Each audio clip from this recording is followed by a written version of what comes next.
অবশ্যই Islamic mind নিয়ে চলি, নয়তোবা একটু বেশি খোলামেলা ড্রেসে আমি প্রেজেন্ট হতে পারতাম না আজকের এরকমই শোয়ে। আসলে আমি আপনাকে কখনো আমি অনেক দেখেছি আপনার সম্পর্কে স্টাডি করেছি আপনাকে আমরা খোলামেলা ড্রেসে খুব বেশি দেখিনি না না খুব বেশি না আপনি প্রয়োজনের ওয়েস্টার্ন পরছেন তারপরেও খুব ঢেকে ঢুকে পরার চেষ্টা করছেন তো সেক্ষেত্রে এই যে আমরা দেখতে পাচ্ছি আপনার আপনার যা ইন্ডাস্ট্রিতে যারা সিনিয়র কুসুম শিকদার বা জয়া আহসান এবং রুনা খানকেও আমরা দেখছি যে খুব খোলামেলা ড্রেসে কিন্তু উত্তাপ ছড়াচ্ছেন তারা এই বিষয়গুলো অনেকে অ্যাপ্রিসিয়েট করছেন নতুনভাবে বলা হচ্ছে বোল্ড ড্রেস হ্যাঁ এইসব ড্রেসে আপনাকে আমরা কবে দেখবো এসব ড্রেসে আমি যখন নতুন এসেছিলাম তখন যেহেতু দেখেননি, তো ইনশাল্লাহ ইন ফিউচারে দেখবেন না।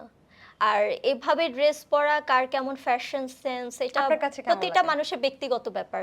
অন্যান্য নায়িকারা কিভাবে চলবে এটা তাদের একান্তই ব্যক্তিগত ব্যাপার। আমার কথা হচ্ছে আমি একটা ড্রেস আমি তৈরি করব বা আমি একটা ডিজাইন দিব, সেখানে ফুল হাতা থাকতেই পারে। আমি হাতা কাটা না দিয়ে ফুল হাতা দিয়েও একটা সুন্দর ড্রেস তৈরি করে ফেলতে পারবো।